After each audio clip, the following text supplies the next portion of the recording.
This is a podcast from soof.co.uk. Hello, I'm Patrick Downs. This is all about film, whether it be Blu-ray, DVD or streaming. This is Bring the Film. A charming thief and a band of unlikely adventurers undertake an epic heist to retrieve a lost relic, but things go dangerously awry when they run afoul of the wrong people. Dungeons & Dragons Honor Among Thieves brings the rich world and playful spirit of the legendary role-playing game to the big screen in a hilarious and action-packed adventure. Okay, Simon, how does this work? All right, once the dead man is revived, we can ask him 5 questions, at which point he will die again, never to be re-revived. Why 5 questions? I don't know, that's just how it works. Seems arbitrary. Can we get on with this, please? Right, yes.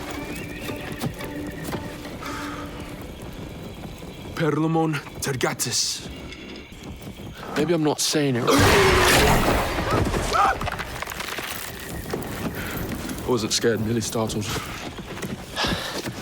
Here we go. Were you killed in the Battle of the Everhorse? Yes. Great. I mean, not for you. Sorry for your loss. 4 more questions, right? Yes. No, that wasn't for you. Did that count as a question? Yes. Damn it. Only answer when I talk to you, okay? Yes. Why did you say okay at the end of that? I didn't. Fantastic. Where's the shovel? Starring Chris Pine, Michelle Rodriguez, REGÉ-JEAN Page, Justin Smith and Hugh Grant. Our correspondent STEPH Hitch caught up with Michelle and Reggie about how familiar they were with the game of Dungeons & Dragons prior to filming. I mean, I played my first game with this cast on set, and I just kind of flicked through the books, and I played similar video games, but I think you don't need that much to get in. It's mostly for actors. It's a game of make-believe. It's an improv game. You think of the wildest, craziest, most magical thing you could do in any given moment, then you hand it off to your friends, and if your friends are Michelle Rodriguez, then things get wild really quickly. If she passes it off to Chris Pine, he's so witty and sharp and fast that it rolls really naturally into just making each other laugh. And I don't know, I played it once, but that was what I got from how you play the game, and it worked great for me. I used to play as a teenager, good 3 years of it when I was a teen in Jersey City. We were more rule breakers, not follow the rules, we would mix it up and actually create character sheets using superheroes. and we'd be like Marvel and DC, D&D. And so, I'm not sure that counts. But totally then, counts. Really cool. I hadn't played in 20 years. I know that Vin, my best friend, Diesel, is a dungeon master, but we never played, We just made a bunch of car movies together. And so when John and Jonathan approached me with the script, I fell in love because I love the fact that they approached it in a way of what would it be like to have the most amazing adventure playing this game and go inside the head of every individual as they're undergoing that adventure and hold that suspension of disbelief through from the beginning of the story to the end of the story.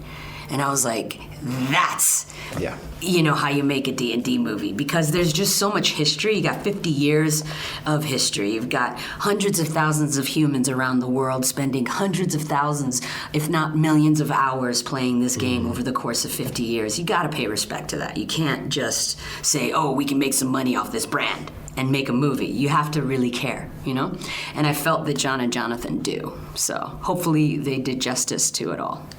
That definitely comes across, and it definitely looks like everyone had a real great time filming this as well. Yeah. Was that what it felt like on set? Yeah, absolutely. No, it was a super playful set. It's one of the most imaginative spaces that I've worked in, just being able to walk on set and kind of see what everyone else brings. You feel safer with the innocence, I feel like they put their kid hat on and stopped the adult thinking patterns of usual There's adult nothing cynical writing going on. Yeah, it's not self-aware as much as most scripts that you would see out there, Which I think makes us care more. I think that's why it also gives it that 80s vibe too. Yeah. Because 80s was super playful and innocent, I think, for me. The Back to the Future vibe, the never-ending story vibe, that kind of playfulness that's innocent, But just a sous-en-sous of Monty Python thrown in.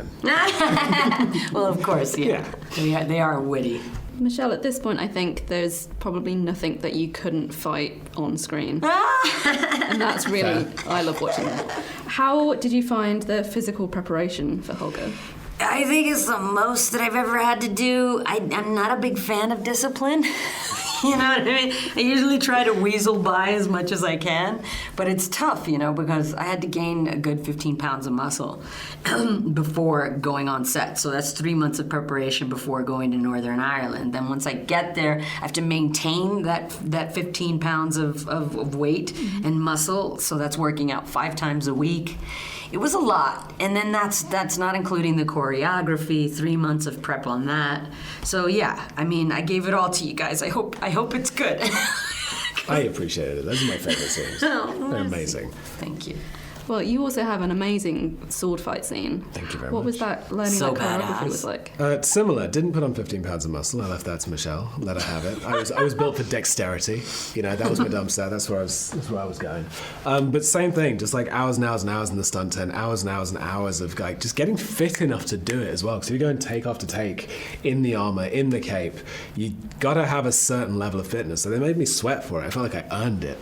But it's really gratifying, and like seeing it in the movie, it feels like there's weight to these things. Like it feels like you're bringing more to the stakes. It feels like you're really in the world with this character because you can see them. You were going so through this annoyingly perfect. It was just like, what? It was just like, what the hell?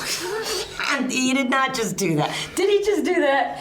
Only because you're in fight competition. Look I at think each you're other. taking the fight prize. No, we're just like, what the heck? Here's the knight in shining armor thing was so funny. You would break character a lot just watching. What a profound joy it is to welcome you, the good people of Neverwinter, to the resumption of the High Sun Game.